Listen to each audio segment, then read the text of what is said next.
শহরের যানবাহন, কলকারখানা এবং উঁচু উঁচু ইমারতের বাইরে উত্তরের তরাই অঞ্চলের পাদদেশে রয়েছে এক অফুরন্ত সুন্দর গ্রাম। চারিদিকে পাহাড়, নদী, গাছপালা, পাখি, সবকিছুতে ভরপুর ছিল এই গ্রামটি। গ্রামবাসীদের দেখলে বোঝা যেত যে তারা তাদের দৈনিক জীবনযাত্রায় খুব খোশমেজাজি হয়ে আছে। তবে এই অফুরন্ত সুন্দর গ্রামটির ইতিহাসে রয়েছে এক ভয়ঙ্কর রাতের কাহিনী, যার বিশ্লেষণ আজ এই গল্পের দ্বারা আপনাদের সামনে তুলে ধরা হবে। শহরের পাকা বাড়ি ছেড়ে মধ্যরাতে গ্রামে ছুটে চলে এসেছে 29 বছর বয়সী এক দায়িত্ববান যুবক, যার নাম রাহুল। আসলে রাহুলের বাবা মা বলতে কেউই নেই, ছিল কেবলমাত্র তার দিদা। আজ সেই দিদারই মড়ো মড়ো অবস্থা। তাই দেরি না করে মধ্যরাত হলেও সে ছুটে এসছে নিজের দিদাকে শেষবারের মতন দেখবে বলে। নেহাত দিদার মোড়ো মোড়ো অবস্থা বলে তাই, না হলে এই মধ্যরাতে কে ছুটে আসবে এই জনমানবহীন গ্রামে? তার উপরে আবার রাস্তাঘাট একদম শুনশান, একটা মানুষের চিহ্নও নেই, আর একটা গাড়ি ঘোড়ারও। কীভাবে যে যায় মানুষ জানে কি। এখন মনে হচ্ছে একা একাই এই রাস্তাটা পাড়ি দিয়ে দিদার বাড়ি গিয়ে উঠতে হবে আজকে। আসলে গ্রামের রাস্তাঘাট রাত 8টা বাজার পরপরই জনমানবহীন হয়ে পড়ে। তাই কিছুটা ভীত সংগ্রস্ত হওয়ার পরও রাহুলকে একা একাই এই রাস্তা পাড়ি দিয়ে নিজের দিদার বাড়ি যেতে হবে।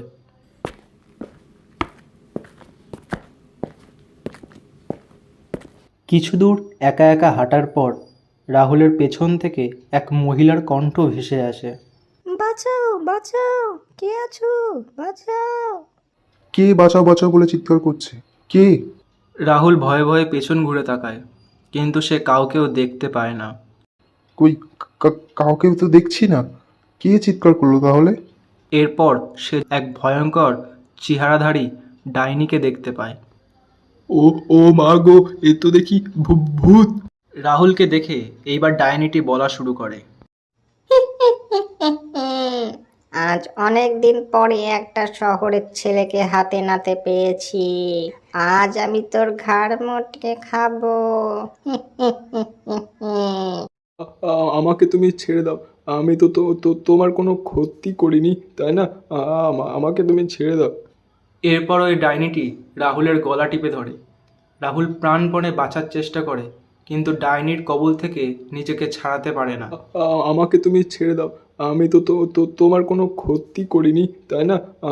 আমাকে তুমি ছেড়ে দাও। বেশ কিছুক্ষণ এইভাবে ধস্তাধস্তির পর অবশেষে রাহুল এক ফাঁক মতন ডাইনিটির হাত থেকে নিজেকে ছাড়িয়ে নিতে সক্ষম হয়। নিজেকে কোনো মতে ডাইনির কবল থেকে ছাড়াতে পেরে রাহুল দৌড়াতে শুরু করে। সে প্রাণপণে দৌড়াতে দৌড়াতে একেবারে নিজের দিদার বাড়িতে গিয়ে ওঠে। জোরে দরজা বন্ধ করার আওয়াজ পেয়ে রাহুলের দিদা রাহুলকে জিজ্ঞাসা করে, কি রে রাহুল, এত রাতে তুই এত জোরে দরজা বন্ধ করলি কেন? রাস্তাঘাটে আবার ভয় টয় পেলি নাকি বাবা? ভয়ে রাহুলের গলা শুকিয়ে যায়, তাই সে দিদার কোনো কথার উত্তর দিতে পারে না। খানিকক্ষণ চুপ থাকার পর সে দিদাকে বলতে শুরু করে এতক্ষণ ঘটে যাওয়া ঘটনাগুলি। আরে তুমি জানো দিদা, তোমাদের গ্রামে আসার সময় আমাকে একটা মহিলা পেত্নী ধরেছিল। খুব ভয় পেয়েছি ওই জন্য। রাহুলের মুখে পেতনিটির কথা শুনে দিদার আর কিছু বুঝতে বাকি থাকে না। শোন বাবা রাহুল, তুই যার কথা বলছিস সে আর কেউ নয়, আমাদের এই গ্রামের তোর সেই বিধু জেঠুর বউ। তোর বিধু জেঠু মারা যাওয়ার পর তো বউটা পাগলই হয়ে গেল। তারপর ভিক্ষা করে করে নিজের সংসার চালাতো।